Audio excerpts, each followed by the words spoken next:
Voice of people, जनता की आवाज। आप देख रहे हैं वीओपी न्यूज।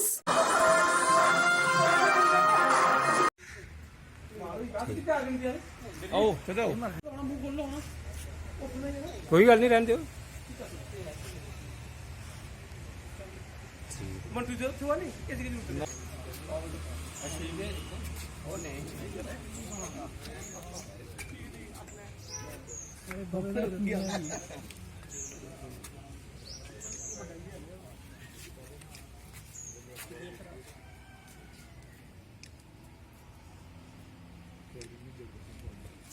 चंद चेयरमैन आल जम्मू व कश्मीर सरैरा सदर सभा की तरफा दा अज सरैरा समाज ने जिहड़ा आ वो एक सम्मानित दिन मनाया ताकि अस जिहड़े साढ़े जम्मू कश्मीर पुलिस है, जम्मू म्यूनसिपल कारपोरेशन है, PDD है, PH है, ये जिहड़े भी साढ़े योद्धा इत्थे हैं असें सारें दी अज सम्मानित किया, क्योंकि पुलिस डिपार्टमेंट एक ऐसा डिपार्टमेंट है अज अस अगर जीए ने तो इनकी मेहरबानी कर जीए ने और इन्हें अपना बाल बच्चा त्यागी है और ये दिन रात ड्यूटी कर रहे हैं ताकि पब्लिक दी बचाया जा।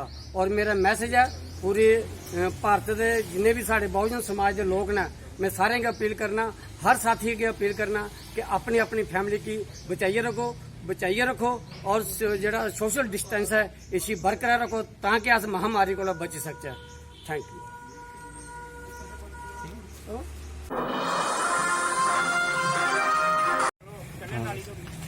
नहीं तुसे जाओ ना, मी बाइट साइड के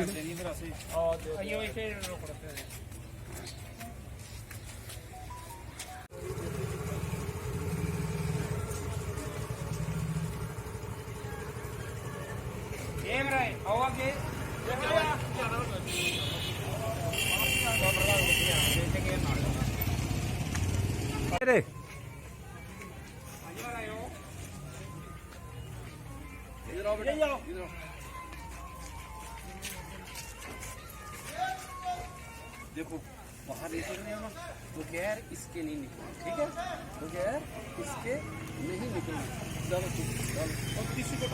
इंडियन नेशनल वेलफेयर सोसाइटी की ओर से पूरे मोहल्ला में मास्क बांटे जा रहे हैं।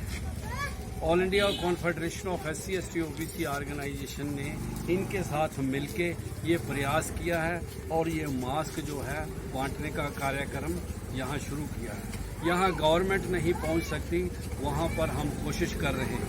ये पूरा जो कोविड-19 है ये गवर्नमेंट पर ही नहीं छोड़ा जा सकता, इसमें हर एक NGO को, हर एक शख्स को, गवर्नमेंट को साथ आना पड़ेगा और इस बीमारी का मुकाबला करना पड़ेगा। ये एक छोटी सी प्रयास था इस ऑर्गेनाइजेशन का और ऐसे प्रयास जो हैं ये जारी रहेंगे।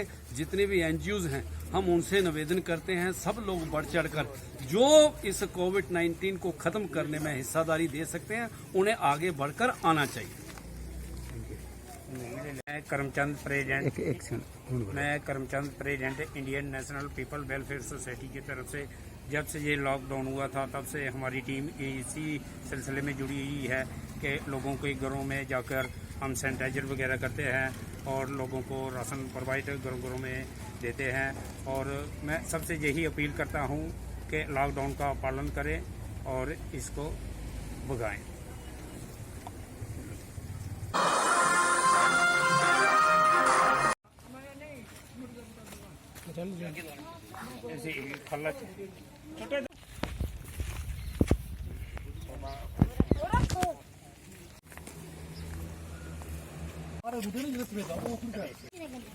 पाड़ी लाओ नहीं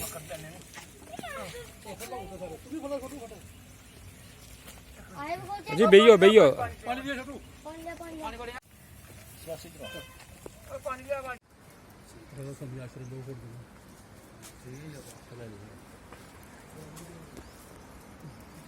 मैं Karamchand president Indian national people welfare society की तरफ से आज संत फसीला राम जी के दरबार में आज हमने प्लांटेशन की है।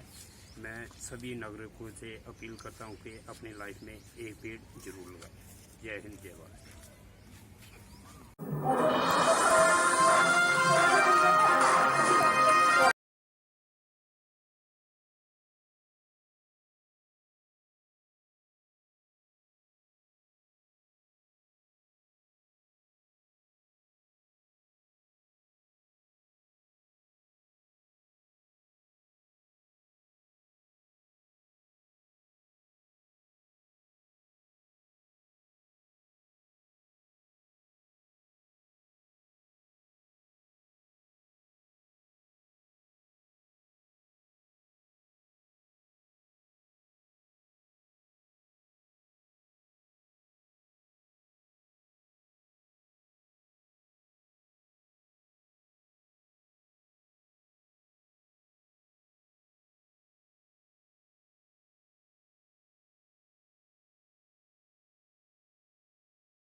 उसका इलाज है या नहीं है, क्योंकि इलाज तो अभी तक सर्दी जुकाम का भी नहीं है, सर्दी जुकाम की भी कोई वैक्सीन नहीं है। क्या हम उससे डरते हैं? नहीं डरते हैं। क्यों? क्योंकि ज्यादा लोग नहीं मरते हैं। तो सबसे पहले डेथ रेट कैलकुलेट करते हैं कि एग्जैक्टली कितना है। कितने टेस्ट हुए? 40 लाख टेस्ट हुए, उसमें से 2 लाख लोगों को हुआ, तो नियर अबाउट एवरेज कितनी आई? 5%। अगर यही हमने 4 करोड़ टेस्ट करे होते तो कितने डिटेक्ट हो गए होते अब तक? 20 लाख हो जाते। 40 करोड़ करे होते तो कितने हो जाते? 2 करोड़ हो जाते। टोटल अगर कर लिए होते हमने टेस्ट 130 करोड़ का, तो कितना नंबर निकल करके आ जाता? Near about 5 crore. इसका मतलब 5 करोड़ लोगों को या तो आज की डेट में है या हो चुका है। और एक और मजे की बात यह है कि कोरोना में ऐसा नहीं है कि जिसको भी होता है उन सबके सिम्टम्स आते हैं। 80% से ज्यादा जो केसेस होते हैं वो असिम्टोमेटिक होते हैं, उनमें कोई सिम्टम्स नहीं आते हैं। यानी अगर मुझे हो गया है और मैं ठीक भी हो गया हूं तो मुझे पता तक नहीं है। वो तब मुझे पता लगेगा अगर मैं अपने टेस्ट कराऊंगा, जिसको एंटीबॉडी टेस्ट बोलते हैं, और मेरी बॉडी में एंटीबॉडीज मिलेंगी, तब मैं कह सकता हूं कि हाँ मेरे को था और वो ठीक हो गया है। तो अभी अगर हम बेसिक सी कैलकुलेशन करें तो 5 करोड़ निकल करके आ रहा है नंबर। उसमें से डेथ कितनी हुई है? 5,800। तो 5 करोड़ में से 5,800 डेथ हुई है। पहले तो इसको कैलकुलेशन को हमको ठीक करना है। डेथ को अंडर रिपोर्ट करने का कोई तरीका नहीं है, बल्कि ओवर रिपोर्ट किया जा सकता है। ओवर रिपोर्ट कैसे? फॉर एग्जांपल आपकी बॉडी में टेस्ट हुआ, आपकी बॉडी में मिला कोरोना वायरस, लेकिन आपके अंदर पहले ही बहुत सारी प्रॉब्लम्स चली रही थी, तब भी आपकी किसी ना किसी वजह से डेथ होने ही वाली थी। बट क्योंकि ये कोरोना आया आपकी बॉडी में, इस वजह से आपकी डेथ हो गई, तो ये ट्रिगर कर गया। तो ये जो 5800 का नंबर है, ये इससे कम तो हो सकता है, इससे ज्यादा होने के चांसेस बहुत कम है। बट एक बार को मान लेते हैं कि इतना ही है नंबर, ना कम है ना ज्यादा है, तो कितनी परसेंटेज निकल करके आई? 5 करोड़ में से अगर 5800 डेथ्स हुई हैं तो क्या परसेंटेज निकल करके आई? Near about 0.01%। ये उससे बहुत कम है जितनी डेथ्स हमारे यहां पे होती हैं रोड एक्सीडेंट की वजह से। हर साल की अगर हम एक कैलकुलेशन देखें तो 1.5 लाख से ज्यादा डेथ हो जाती है इंडिया में रोड एक्सीडेंट्स की वजह से। हर 4 मिनट में एक डेथ होती है रोड एक्सीडेंट की वजह से। और अगर अभी आप देखोगे सड़कों पे एक बहुत ही फनी चीज नजर आ रही है। 2 व्हीलर पे जा रहे हैं, मास्क सबने लगाए हुए हैं, कभी भी नोट करना इस चीज को। हेलमेट नहीं पहने हुए, हेलमेट बहुत कम लोगों ने पहने हुए हैं। इससे हमको क्या समझ आ रहा है? क्या ये समझदारी है, बेवकूफी है? क्योंकि हेलमेट ना लगाने की वजह से उनके मरने के चांसेस उससे बहुत ज्यादा है, कई गुना ज्यादा है जितना कि कोरोना से मरने के उनके चांसेस है। तो ये डर है जो चारों तरफ फैल रहा है, और मीडिया डर को और बढ़ाता चला जा रहा है। और क्योंकि सही इंफॉर्मेशन किसी के भी पास में नहीं है, या सही कैलकुलेशन किसी के पास में नहीं है, ये जो अभी हम कर रहे हैं इसको मैथमेटिकल मॉडलिंग बोलते हैं। यानी एक डेटा को देख करके एक मॉडलिंग करी जाए और फिर समझा जाए कि एक्चुअल में जो सही डेटा है वो क्या है। ये नहीं कि लिमिटेड डेटा के बेस पे हम कोई भी कंक्लूजन ड्रॉ कर लें और उसके बेस पे डरते रहें। तो अगर इसका डेथ रेट 0.01% है तो हम सब इतना डर क्यों रहे हैं? क्या कुछ और है जिससे हमको डरना चाहिए, जिससे हम नहीं डर रहे हैं, जिसके बारे में कोई बात नहीं कर रहा है, जो इससे लाख गुना ज्यादा भयानक है? मतलब कोरोना से लाख गुना ज्यादा खतरनाक कुछ है जिससे हम नहीं डर रहे हैं और इससे हम डर रहे हैं। वो क्या है जिससे हमको डरना चाहिए? अनएम्प्लॉयमेंट। अभी पीछे कुछ आर्टिकल्स आए थे न्यूज़पेपर में जहां पे एक फिगर आई थी निकल करके, I am not too sure ये फिगर कितनी सही है कितनी नहीं है, जहां पे आया था कि 13 करोड़ लोग अनएम्प्लॉयड हो गए। इस फिगर से हमको डरना चाहिए। 13 करोड़ लोग अनएम्प्लॉयड होने का मतलब हम समझते हैं कि इसका मतलब क्या है? इसका मतलब ये, अगर इकोनॉमी पॉइंट ऑफ व्यू से देखोगे, कि ये जो 13 करोड़ लोग हैं ये अपने जो खर्चे हैं वो बहुत ही लिमिट में कर देंगे। जिस बंदे की नौकरी चली गई है, क्या वो जाकर के मार्केट में नए कपड़े खरीदेगा? क्या अपने बच्चों के लिए खिलौने खरीदेगा? ट्रैवल एंड टूरिज्म तो भूल ही जाओ। ऐसी और हजारों इंडस्ट्रीज हैं जिनकी धज्जियां उड़ जाएंगी क्योंकि डिमांड कम हो जाएगी ओवरऑल इकोनॉमी के लेवल पे। जब डिमांड कम होगी तो क्या करना पड़ेगा इन ब्रांड्स को, इन कंपनीज को क्या करना पड़ेगा, इन मैन्युफैक्चरर्स को क्या करना पड़ेगा? अपनी सप्लाई को कम करना पड़ेगा। जितनी उन्होंने सप्लाई कम करी, अनएम्प्लॉयमेंट और बढ़ गया। कि आज जो नंबर 13 करोड़ है वो बढ़ करके कितना हो गया? 20 करोड़। यानी पूरा का पूरा लूप बन जाएगा। इस लूप को बोलते हैं रिसेशन, जो ग्लोबली ऑलरेडी रिसेशन आ चुका है। और अगर यही रिसेशन और डीप होता चला जाए तो उसको बोलते हैं डिप्रेशन, जहां से एक इकोनॉमी को बाहर आने में 5 से 10 साल लगते हैं। तो इकोनॉमी का पहले ही बुरा हाल था, प्लस इस कोरोना की वजह से और बुरा हाल हो गया है, प्लस जो रहा सहा हमारा जो अपना डर है वो सिचुएशन को और खराब करता चला जा रहा है। और इस डर को हर कोई बढ़ा रहा है, कोई भी कम करने का काम नहीं कर रहा। एक्चुअल में अगर आप मेरे स्टैंड पॉइंट से देखोगे तो डरने की कोई जरूरत ही नहीं है, क्योंकि जो डेथ रेट है वो बहुत ही कम है। तो हम डर क्यों रहे हैं? सोचो। बस इसलिए कि डेथ नहीं होनी चाहिए। अगर यही हमारा ऑब्जेक्टिव है कि डेथ नहीं होनी चाहिए, मतलब हम कहते हैं कि किसी की डेथ नहीं होनी चाहिए, तो फिर तो लॉकडाउन परमानेंट हो जाना चाहिए, सड़कों पे निकलना ही नहीं चाहिए, क्योंकि सीधा सीधा 1.5 लाख डेथ बचेंगी। 1.5 लाख लोग जो हर साल एक्सीडेंट में मरते हैं, उनको हम बचा सकते हैं ना, उनकी लाइफ बच जाएगी। परमानेंट कर दो लॉकडाउन को। कैसा है आइडिया? ये बिल्कुल ऐसा है जैसे मैंने एक आदमी की एक कहानी सुनी थी, उसके घर में एक चूहा घुस गया, तो उस चूहे को उसने पकड़ने की बड़ी कोशिश करी, लेकिन वो चूहे को नहीं पकड़ पाया। तो एंड में उसने क्या किया, घर पे आग लगा दी, अपने घर में आग लगा दी। उसके बाद भी चूहा तो बच करके निकल गया, घर चला गया, घर जल गया। यही हालत है इसकी, कोरोना की। इस डर को हमको खत्म करना पड़ेगा, तब जाकर के इस प्रॉब्लम का एक्चुअल में सॉल्यूशन निकलेगा, जो रियल प्रॉब्लम है। और रियल प्रॉब्लम कोरोना नहीं है। रियल प्रॉब्लम क्या है? हमारी जो इकोनॉमी है। रियल प्रॉब्लम क्या है? अनएम्प्लॉयमेंट। तो इस वीडियो के थ्रू मैं अपनी एक हम्बल रिकमेंडेशन देना चाहूंगा गवर्नमेंट ऑफ इंडिया को, या जो भी लोग एक पर्टिकुलर पोजीशन पे हैं उन लोगों को, कि हमको टेस्ट करने कम करने हैं, टेस्ट बढ़ाने नहीं है। अभी हम गलती क्या कर रहे हैं? टेस्ट बढ़ाते चले जा रहे हैं, जिसकी वजह से केसेस बढ़ते चले जा रहे हैं, जिसकी वजह से डर बढ़ता चला जा रहा है। गवर्नमेंट क्या एक क्राइटेरिया नहीं बना सकती कि जो क्रिटिकल केसेस है बस उन्हीं का टेस्ट करो, क्योंकि उन्हीं को हॉस्पिटल में एडमिट करने की जरूरत है, तो उन्हीं का टेस्ट होना चाहिए ना। जो वैसे ही ठीक हो रहे हैं, अपने आप ही ठीक हो रहे हैं, जिनको माइनर सिम्टम्स हैं और वो खुद ही ठीक हो रहे हैं, उनका टेस्ट करने की क्या जरूरत है? उससे तो पैनिक और बढ़ेगा। और अगर टेस्ट कर भी दिया तो हम करने क्या वाले हैं? उनको क्या हॉस्पिटल में एडमिट करने वाले हैं? नहीं, घर पे क्वारंटाइन करने वाले हैं। अभी जो क्वारंटाइन वाला फंडा है, ये भी जब बेस छोटा होता है तब तो काम करता है, जब करोड़ों में हो जाता है तब काम नहीं करता है। मैं अगर एग्जांपल से समझाने की कोशिश करूं, जो मेरी थॉट प्रोसेस है उसको, इमेजिन करो एक ऐसी सिचुएशन है कि हमें घर में है और चारों तरफ से बाढ़ आई हुई है, और ये जो घर है हमारा वो ऐसा है, इसको इमेजिन करो जहां पे हजारों दरवाजे हैं। तो हम क्या करें, इसमें से एक दरवाजे को पकड़ लें और उसी को पक्का करते चले जाए। ये है क्वारंटीन, और बाकी के हजारों खुले पड़े हैं। एक को हम पक्का करते चले जा रहे हैं, क्योंकि यहां से पानी अंदर नहीं आना चाहिए। इंडिया की पॉपुलेशन क्या है? 130 करोड़। टेस्ट कितने हुए हैं अभी तक? 40 लाख।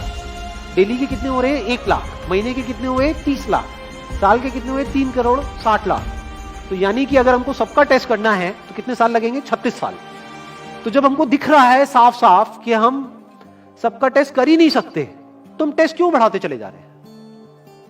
या तो सबका टेस्ट करो और सब में से सबको देख करके सबको क्वारंटाइन कर दो। ये बिल्कुल ऐसा हुआ कि वो जो घर है जिसकी मैंने अभी बात करी, या तो उसको हर तरफ से सिक्योर करो कि अगर उसके 1000 दरवाजे हैं तो एक को बंद मत करो, सारे बंद कर दो। तब आप कह सकते हो कि यहां पानी अंदर नहीं आएगा, कि हमने 130 करोड़ लोगों का टेस्ट कर लिया है, उसमें से केसेस निकल गए हैं 6 करोड़, और 6 करोड़ को हमने क्वारंटीन कर दिया है। अब ये आगे नहीं फैलेगा, अब 6 करोड़ से 10 करोड़ पे नहीं जाएगा। बट हमने टेस्ट ही करे 40 लाख, जिसमें से केसेस आए 2 लाख। अगर इन 2 लाख को हमने क्वारंटीन कर भी दिया तो बाकी करोड़ों लोग तो बाहर घूम रहे हैं ना, तो उससे होगा क्या? तो अब हमको समझ जाना चाहिए कि इसको रोकने का कोई तरीका नहीं है। तो अब इसका प्रैक्टिकल सॉल्यूशन क्या है? गवर्नमेंट की तरफ से हमको सिर्फ ये इंफॉर्मेशन चाहिए कि भैया अभी कितने बेड्स ऑक्यूपाइड हैं आपके स्टेट में, और अभी कितने और आपने अरेंजमेंट कर रखा है, और कितने और कर सकते हो। अब वो बेड चाहे किसी हॉस्पिटल में हो चाहे किसी होटल में हो। और प्लस ये इंफॉर्मेशन क्यों नहीं जा रही लोगों के पास में कि इतना डरने की जरूरत नहीं है जितना आप डर रहे हो। हाँ ठीक है, प्रिकॉशंस लो, सेफ्टी मेजर्स लो, सोशल डिस्टेंसिंग को मेंटेन करो, लेकिन इतना डरने की जरूरत नहीं है जितना आप लोग डर गए हो, क्योंकि डेथ रेट कम है। ये इंफॉर्मेशन जानी चाहिए अब लोगों के पास में, वक्त आ चुका है। अगर ये नहीं गई तो प्रॉब्लम सॉल्व नहीं होने वाली इकोनॉमी के लेवल पे। कॉन्फिडेंस खत्म हो चुका है, रियलिटी को हमको पहले समझना होगा। अभी प्रॉब्लम क्या हो रही है? हम कह रहे हैं कि हाँ कंस्ट्रक्शन एक्टिविटीज अलाउड है। गवर्नमेंट को क्या लग रहा है? अलाउड बोल करके सारी प्रॉब्लम सॉल्व हो जाएगी। अलाउड तो हो गई, बट मेरे जो फ्रेंड्स हैं जो कंस्ट्रक्शन इंडस्ट्री में हैं, वो बता रहे हैं कि लेबर ही नहीं है, लेबर सारी अपने गांव चली गई है। तो अब कौन कंस्ट्रक्शन करेगा वहां पे? अब ये लेबर चली तो गई है, इसको वापस कैसे बुलाओगे? मीडिया में अगर रोज ये दिखेगा कि केसेस बढ़ रहे हैं, केसेस बढ़ रहे हैं, केसेस बढ़ रहे हैं, वापस आएंगे वो लोग? 1 से लाख नहीं आएंगे। तो उनको मीडिया में क्या दिखना चाहिए, न्यूज में क्या दिखना चाहिए? कि अब ये प्रॉब्लम सॉल्व हो रही है। तो लोगों के अंदर का डर निकलना चाहिए। यानी जो भी मैंने अभी तक कहा, अगर मैं उसको सम अप करूं तो वो क्या है प्रैक्टिकली, अगर पॉइंटर्स में सॉल्यूशन देखा जाए। नंबर 1 मोस्ट इंपॉर्टेंट, टेस्ट धीरे धीरे हमको कम करने हैं, बढ़ाने नहीं है। दिन के 1 लाख टेस्ट हो रहे हैं, मैं ये नहीं कह रहा कि एकदम से 10,000 कर दो, 1 लाख के 90,000 कर दो, एटलीस्ट बढ़ाओ मत। समझ गए? 1 लाख के 1.5 लाख टेस्ट मत करो दिन के, 2 लाख मत करो, क्योंकि तब भी 36 साल लगेंगे पूरा करने में। अगर आपने स्पीड डबल भी कर दी तब भी 18 साल लगेंगे। 18 साल तक तो पता नहीं ये बीमारी कहां होगी, किसी को याद तक नहीं होगा।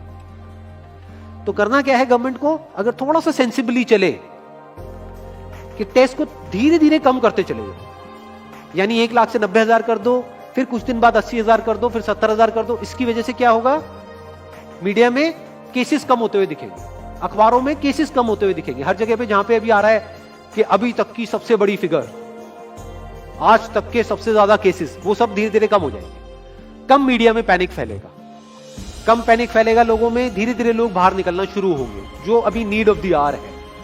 धीरे धीरे लोग बाहर निकलेंगे, धीरे धीरे डिमांड बढ़ेगी, धीरे धीरे लोगों में कॉन्फिडेंस आएगा, धीरे धीरे लोग जो गांव चले गए हैं वो वापस आएंगे। एक्चुअल में काम शुरू होगा, ऑन पेपर नहीं कि काम शुरू हो गया है, एक्चुअल में लोगों का काम शुरू होगा, लोगों का काम शुरू होगा, इकोनॉमी शुरू होगी।